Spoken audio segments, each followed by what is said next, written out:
Hello friends, good morning. आज हम लोग सॉल्व करने वाले हैं कक्षा 9 गणित अध्याय 2 बहुपद, यानी कि आज उसका हम लोग इंट्रोडक्शन करने वाले हैं बहुपद के बारे में। ठीक है, बहुपद किसे कहते हैं, बहुपद कितने प्रकार के होते हैं, ठीक है, और बहुपद के अंतर्गत क्या क्या आते हैं। तो यहाँ पर देखिए, सबसे पहला एक पदी। ठीक है जी, तो एक पदी किसे कहते हैं? एक पद वाले बहुपद को एक पदी कहते हैं। जैसे में हम देखें तो 2x 5x 3xy, ठीक है। तो यहाँ पर बहुत सारा ऐसा उदाहरण है जो एक पदी में हो, यानी कि जिसका पद एक रहता है। ठीक है, यहाँ पे जहाँ तक कि टी भी होगा, टी देखिए, टी का हम देखेंगे तो टी में गुणा करेंगे एक से तो टी ही होगा।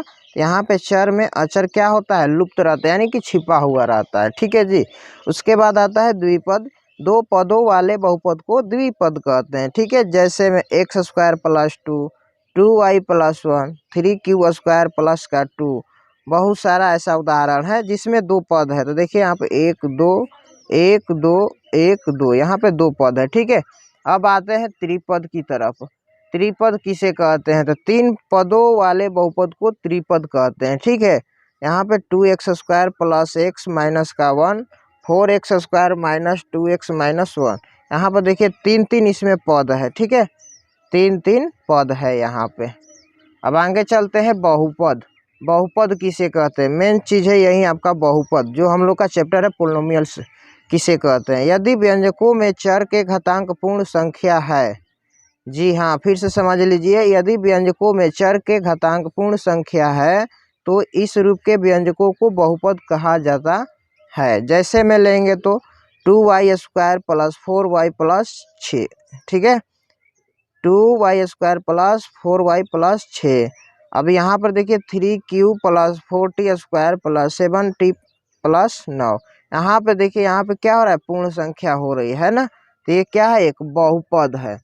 उसके बाद आता है चर और अचर राशि की पहचान करना। क्या?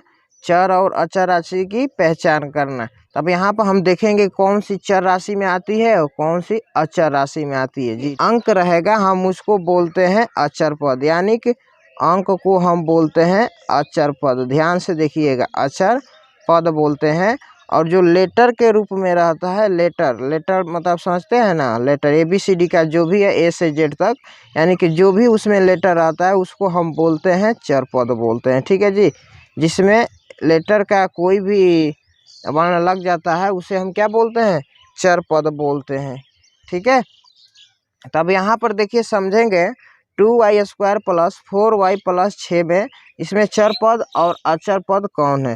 देखिए यहाँ पे जो भी गिनती का रूप में है उसे हम बोलते हैं अचर पद। क्या बोलते हैं?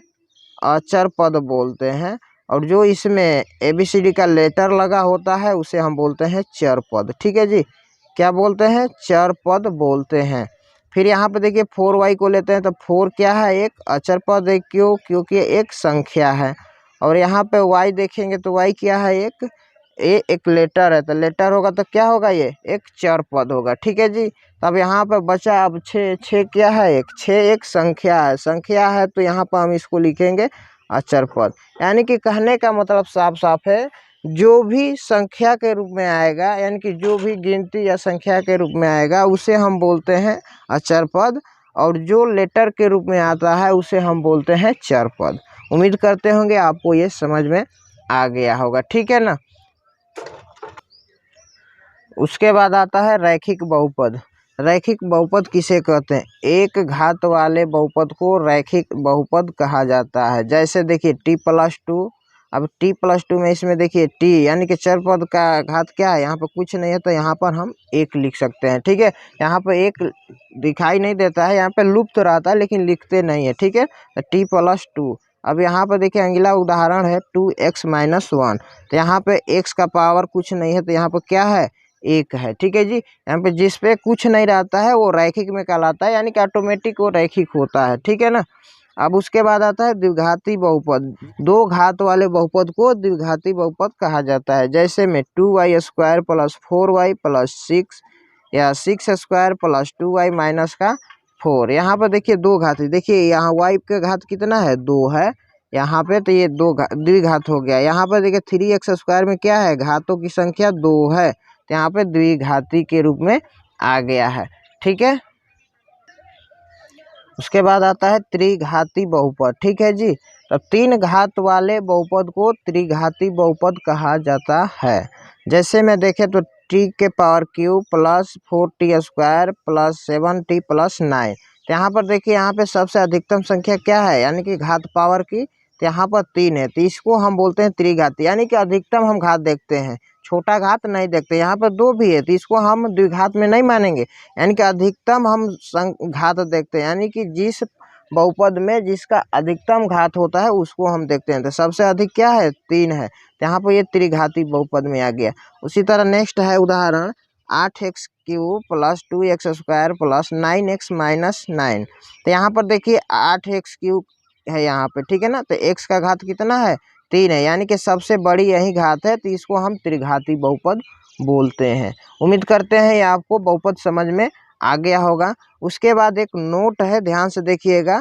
नोट बोलता है वास्तविक संख्या a बहुपद px का एक शून्यक होती है यदि pa बराबर 0 हो, यानी कि px एक शून्यक होगा किसका, जब pa का मान 0 होगा। ठीक है जी। उसके बाद शेषफल पर में एक होता है यदि px 1 से अधिक या 1 के बराबर घात वाला एक बहुपद हो और px को रैखिक बहुपद x माइनस a से भाग दिया जाता है तो शेषफल pa होता है।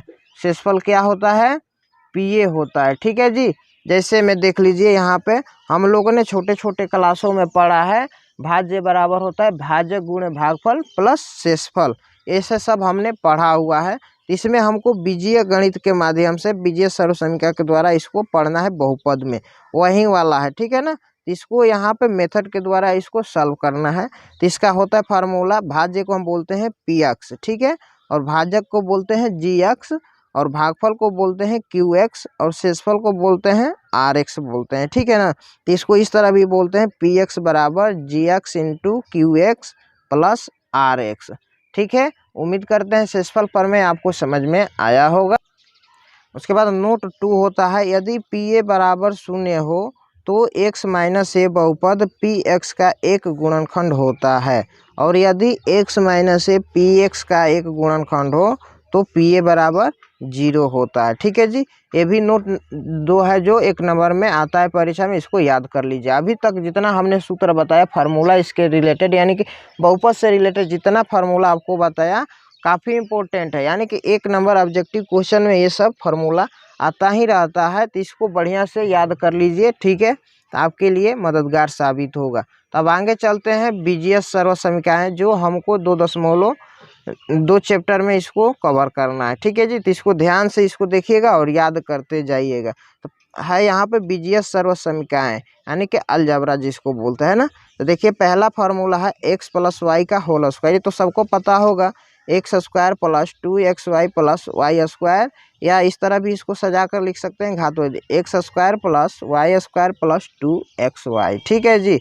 अब उसके बाद होता है x माइनस वाई का होल स्क्वायर। यहाँ पर बहुत सारे ऐसे स्टूडेंट्स होते हैं a प्लस बी का whole square, a minus B का होल स्क्वायर याद किए रहते हैं, लेकिन ये सूत्र वही है, वहाँ पर a प्लस बी में दर्शाया जाता है, यहाँ पर x माइनस वाई में दर्शाया जाता है, तो इसलिए घबराने की ज़रूरत नहीं है। ठीक है जी, a माइनस बी पर भी याद है आपको तो कोई दिक्कत नहीं है, हम यहाँ पर एक्स वाई लेकर बनाए हैं क्योंकि एक्स वाई का ज़्यादा यहाँ पे काम करना है चैप्टर में। ठीक है जी, तब देखिए x माइनस वाई का होल स्क्वायर है x² माइनस 2xy प्लस का y², अब या x² plus y² minus 2xy, दोनों में से कोई भी बोल सकते हैं, दोनों सही होगा। ठीक है, अब उसके बाद देखिए x² माइनस y² बराबर होता है x minus Y into x plus Y. ठीक है, नेक्स्ट फार्मूला होता है x plus A into x plus B, ये भी काफ़ी इंपॉर्टेंट फार्मूला है, बहुत बार इसका यूज होता है,